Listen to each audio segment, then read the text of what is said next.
What if I told you that sometimes the most powerful apologies come from the most unexpected places?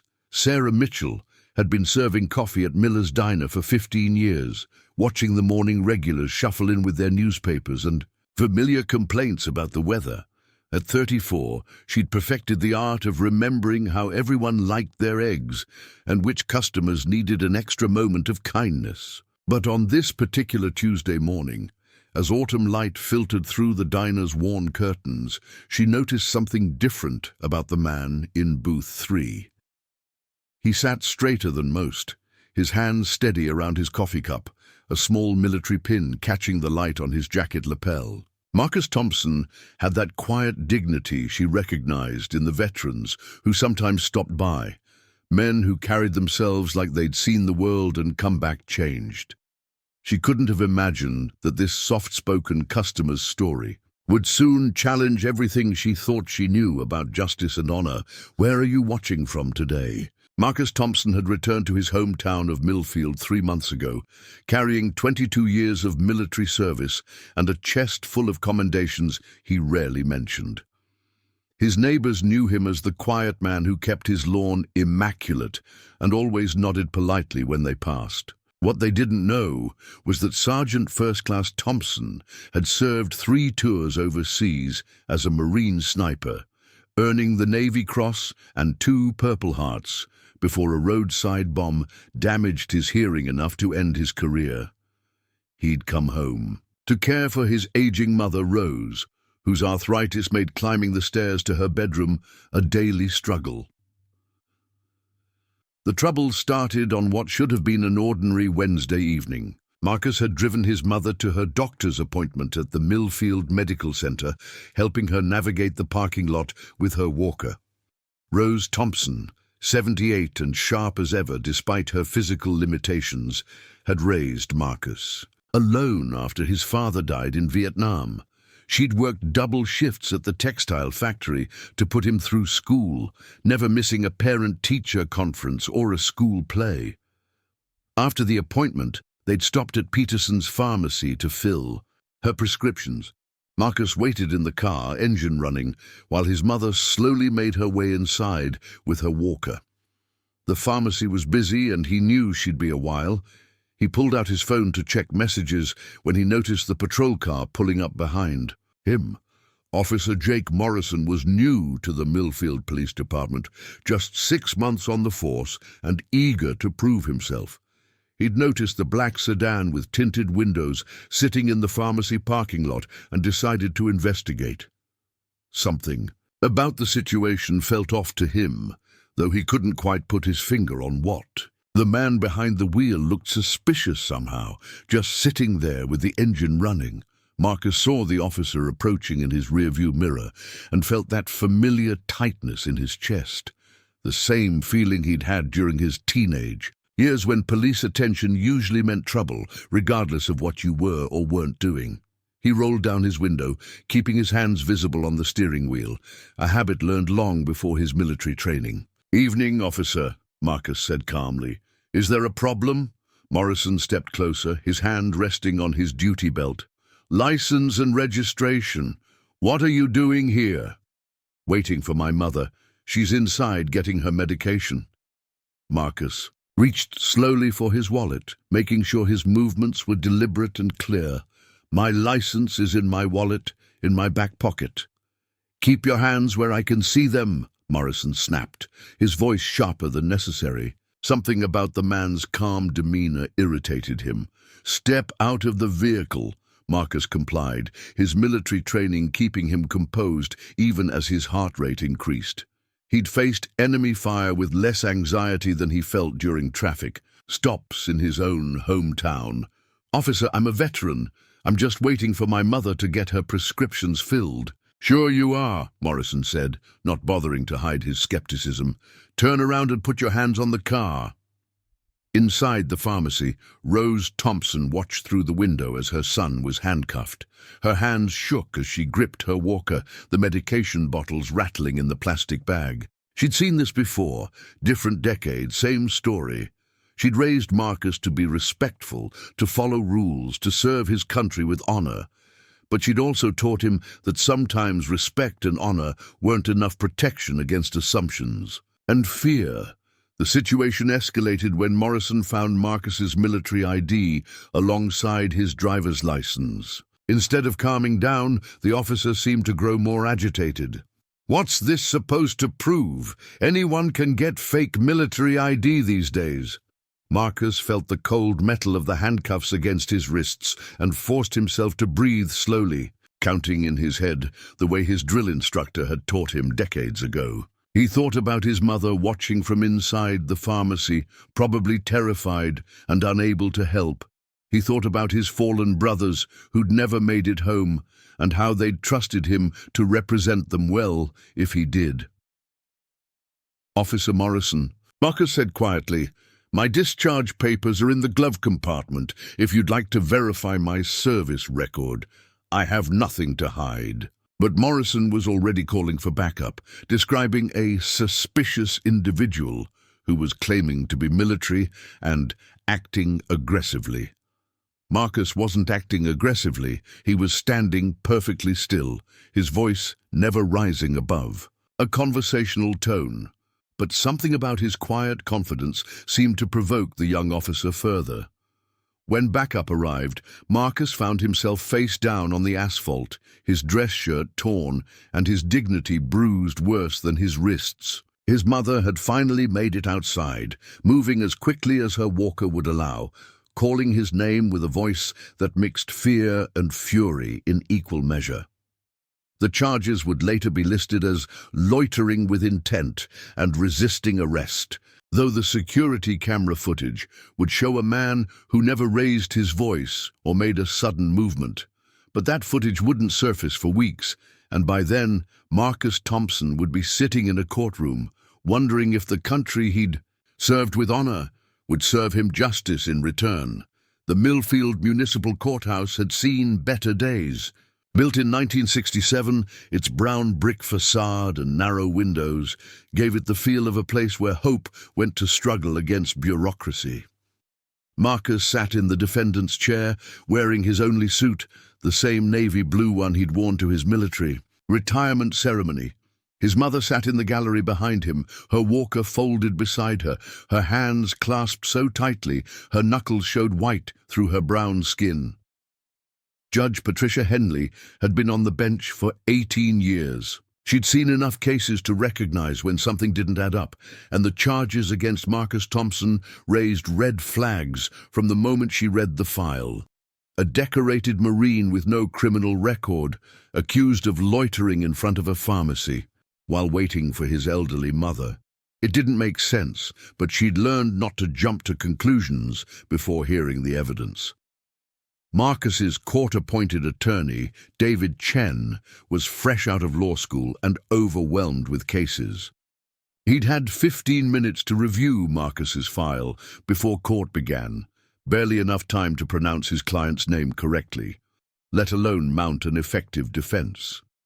In his brief conversation with Marcus, he'd learned about the military service, the commendations, the spotless record. But he'd also seen enough cases like this to know that medals and honor sometimes meant less than they should in rooms like this.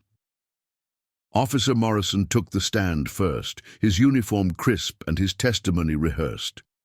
He described a suspicious individual who had been lurking in the pharmacy parking lot, who had been uncooperative and aggressive during questioning. He spoke of feeling threatened by Marcus's demeanor, of needing to call backup for his own safety. Marcus listened without expression, though inside he felt the familiar weight of injustice settling on his shoulders. He'd felt it before, in high school, when teachers assumed he was the troublemaker, in stores where security guards followed him through aisles, in restaurants where service came slow and smiles came not at all. Military service had given him purpose and respect, but only within the boundaries of the base. Outside those boundaries, the uniform came off, and he was just another black man who made some people nervous for reasons they couldn't quite articulate. When Chen cross-examined Morrison, the young lawyer did his best with limited preparation. "Officer, did Mr. Thompson make any threatening moves?" His whole demeanor was threatening, but specifically, did he raise his voice? Did he make any sudden movements? Morrison shifted in his seat. I could tell he was up to something. What exactly was he up to? I don't know.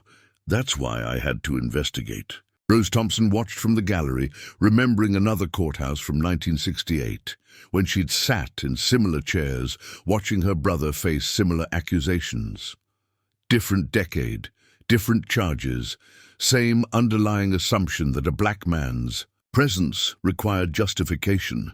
She'd hoped things would be different for Marcus, that his service record would be armor against this kind of treatment. But armor, she was learning, only worked when people were willing to see it. The prosecution presented their case with routine efficiency. They had an officer's testimony, they had charges filed in good faith, they had a defendant who had been present at the scene. What they didn't have was any evidence of actual wrongdoing.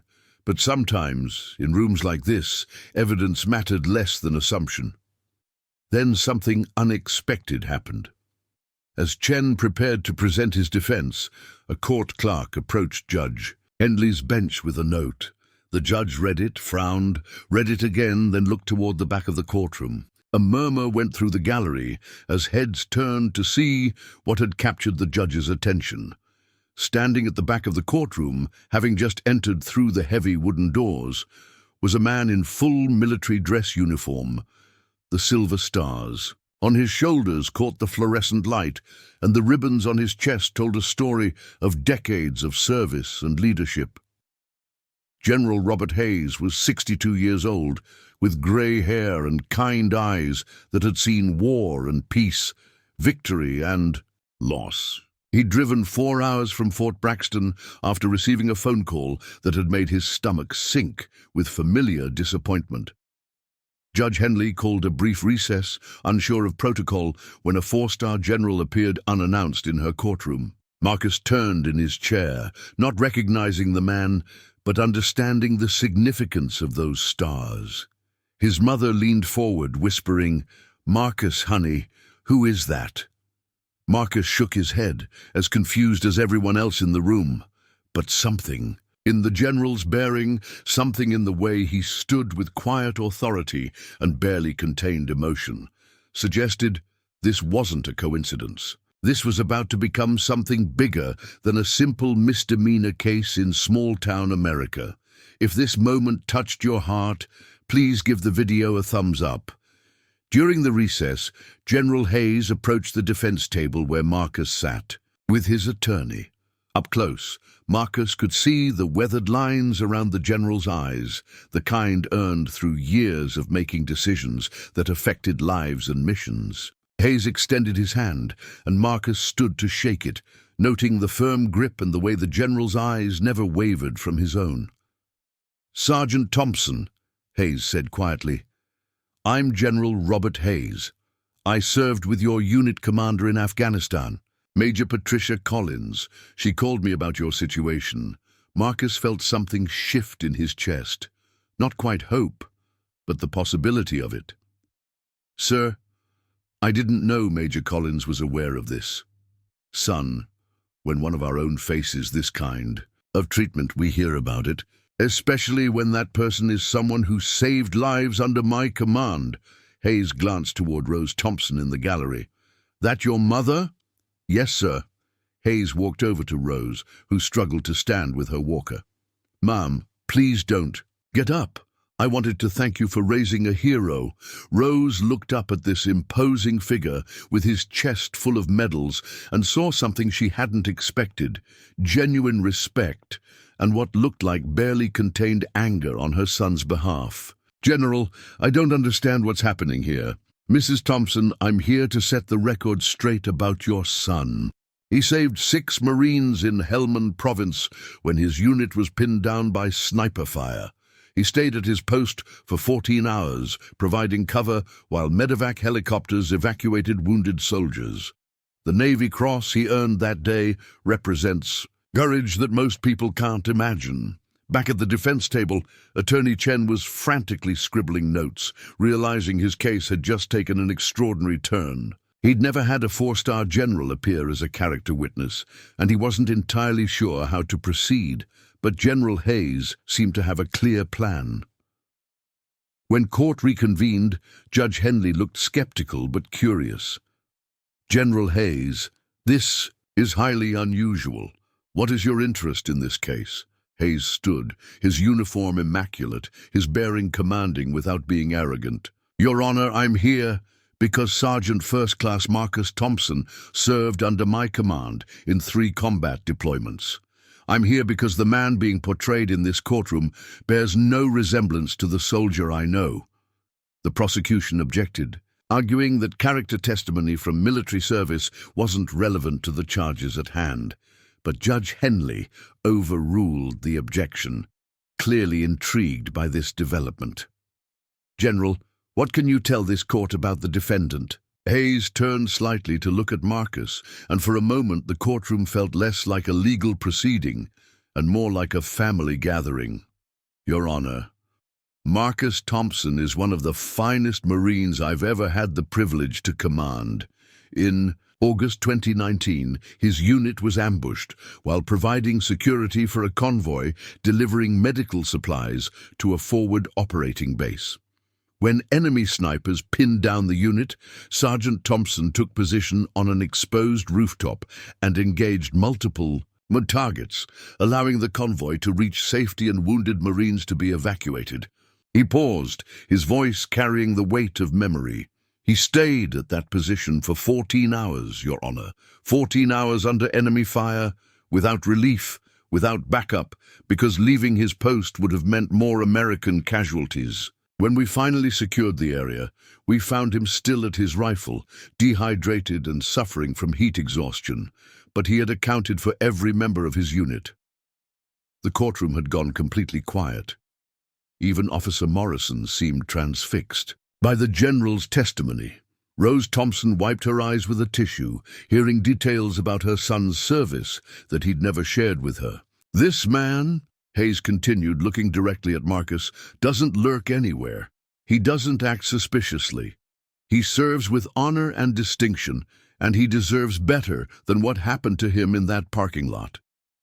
Judge Henley leaned forward. "General, are you saying you believe these charges are unwarranted?" "Your Honor, I'm saying I know Marcus Thompson. I've seen him under the worst possible circumstances, when lives hung in the balance and split-second decisions meant the difference between going home and coming home in a flag-draped coffin. The man described in Officer Morrison's report doesn't exist." Marcus felt tears threatening for the first time since the ordeal began. Not tears of sadness, but something deeper. The recognition that someone had seen him clearly, had valued. His service had considered him worthy of protection. His mother reached forward from the gallery to squeeze his shoulder, her own eyes bright with unshed tears. Attorney Chen found his voice. "Your Honor, I'd like to call Sergeant Thompson to testify on his own behalf." But before Marcus could stand, General Hayes raised his hand. "Your Honor, if I may, there's something else this court needs to know.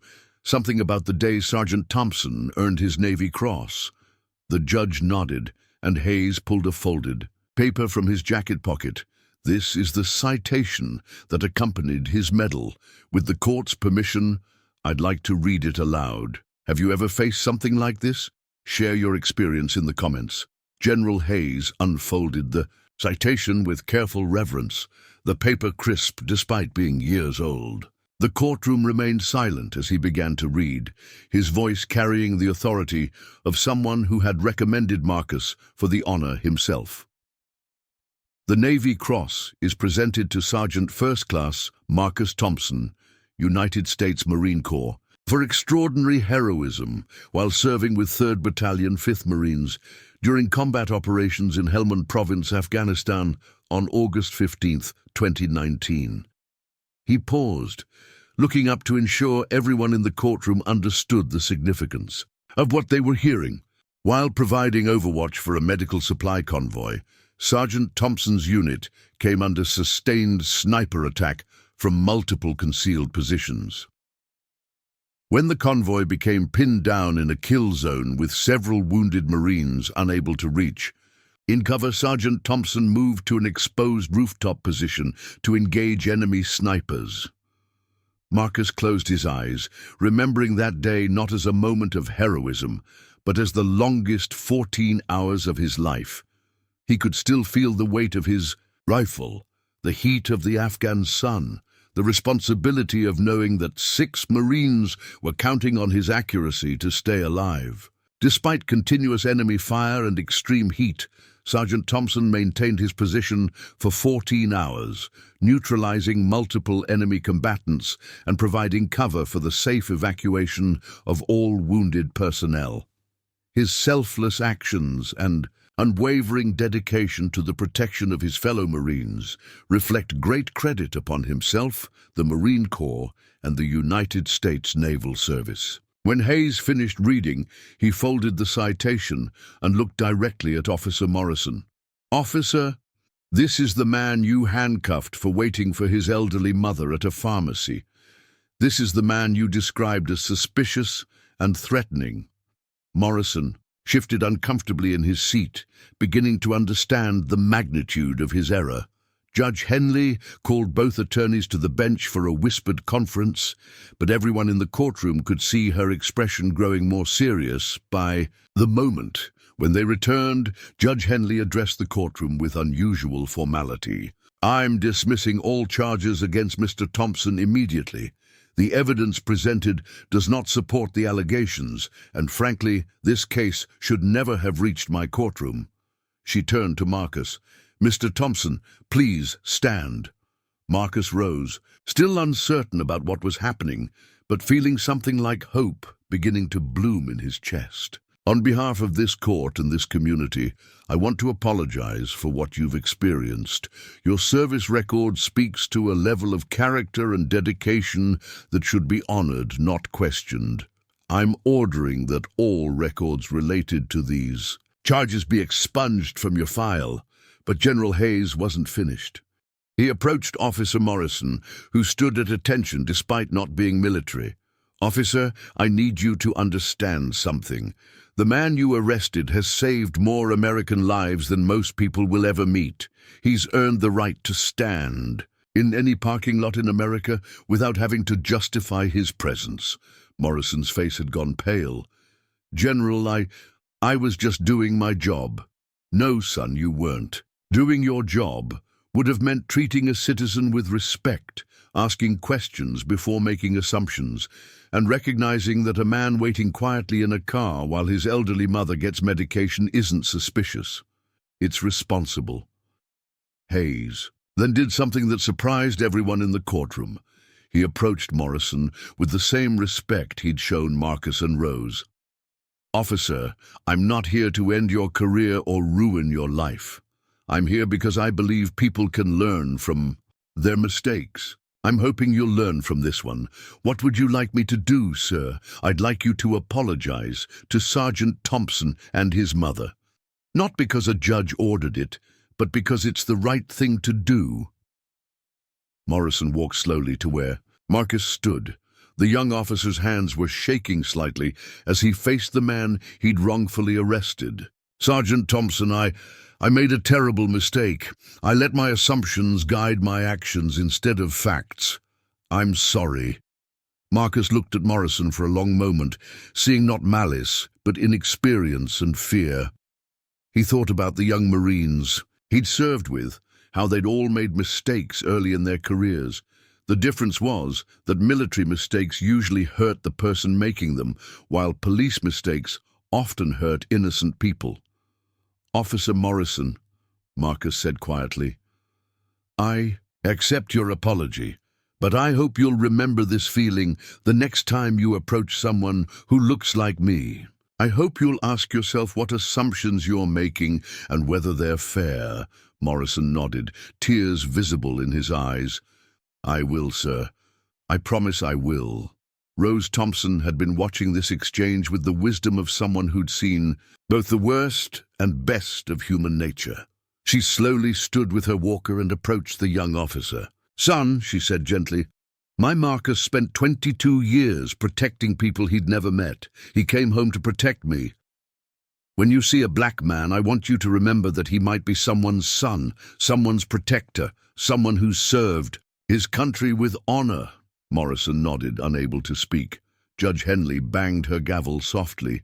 "This court is adjourned, but before everyone leaves, I want to say something. Today, we've seen both the failure and the promise of our justice system. We've seen how assumptions can lead to injustice, but we've also seen how truth, when properly presented, can prevail. I hope everyone in this courtroom takes these lessons to heart." General Hayes approached Marcus one final time. "Sergeant, I have one more thing for you." He reached into his pocket and pulled out a letter bearing the seal of the Marine Corps. "This is a formal commendation from the Commandant, acknowledging your exemplary service and expressing the Corps' gratitude for your sacrifice. If you've been moved by this journey, subscribe for more heartfelt stories." 3 months later, Marcus Thompson stood in the same pharmacy parking lot where his ordeal had begun. But everything felt different now. He was helping his mother into the car after her regular appointment, the autumn air carrying the scent of fallen leaves and the promise of winter. Rose moved more slowly these days, her arthritis worse in the cold weather, but her spirit remained undaunted. "You know," she said as Marcus secured her walker in the back seat, "I never told you about the letter I got from that young officer." Marcus looked up, surprised. "Officer Morrison wrote to you." Rose smiled, that knowing smile that had guided him through childhood and young adulthood. 2 weeks after the trial. A long letter, Marcus. He told me about the training he'd started taking, about bias and assumptions. He told me about the community meetings he's been attending, listening to people's experiences." She settled into the passenger seat, adjusting her seatbelt with careful hands.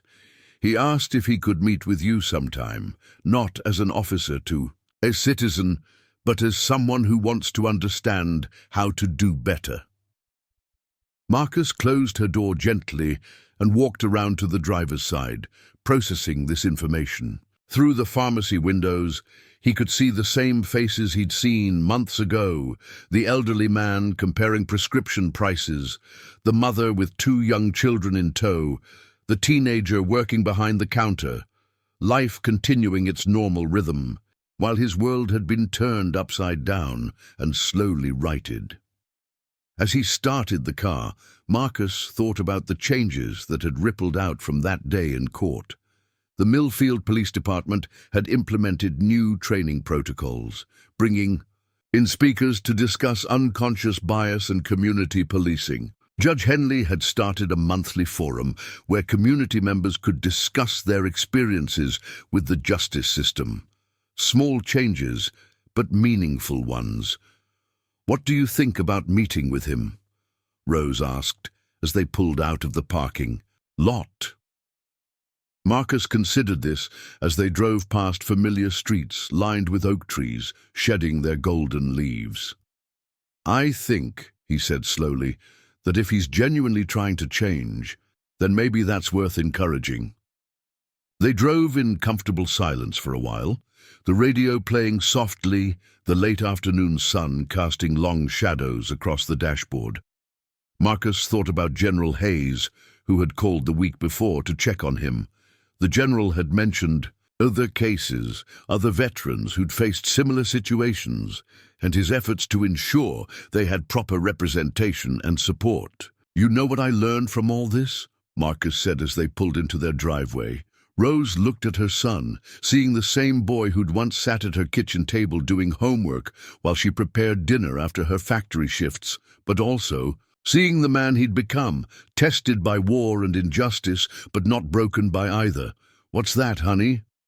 "I learned that honor isn't just about how you act when people are watching. It's about how you respond when the system fails you, when people make assumptions about who you are based on how you look." He turned off the engine and sat back in his seat. It would have been easy to be angry, to let bitterness take root, but that wouldn't have served anyone.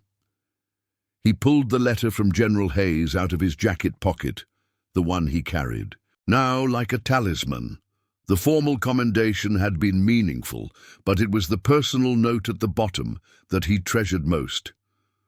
Your conduct during this ordeal exemplified the Marine Corps values of honor, courage, and commitment. Semper Fi, Marine. Rose reached over and squeezed his hand. Your father would have been proud of you, Marcus, not just for your service overseas, but for how you handled yourself here at home. As they walked slowly up the path to their front door, Rose using her walker and Marcus matching her pace. He thought about the symbolic weight of keys, the key to his car that had been taken when he was handcuffed, the key to their front door that represented the safety and dignity of home, the key to understanding that had been turned in a courtroom. When truth finally emerged, inside the house, Rose headed to her favorite chair while Marcus checked the mail. Among the bills and advertisements was a thick envelope from the Department of Veterans Affairs. Notification of a new position at the regional VA hospital, working with veterans who were transitioning back to civilian life. The job offer. It felt like a gift, an opportunity to help others navigate the challenges he'd faced himself. That evening, as Rose watched her evening programs and Marcus read at the kitchen table, the house felt peaceful in a way it hadn't since his arrest. Justice, he'd learned, wasn't just about vindication. It was about creating space for understanding, growth, and the possibility that tomorrow could be better than today. Outside, the streetlights came on one by one, illuminating a neighborhood, where a decorated Marine could now wait for his mother without fear, and where a young police officer was learning that true service meant protecting everyone's dignity, regardless of the color of their skin or the assumptions that might cloud his judgment. Thank you for joining us on this journey of justice, understanding, and hope. If this story moved you, please like this video, share your thoughts in the comments, and subscribe for more heartfelt stories that remind us of our shared humanity.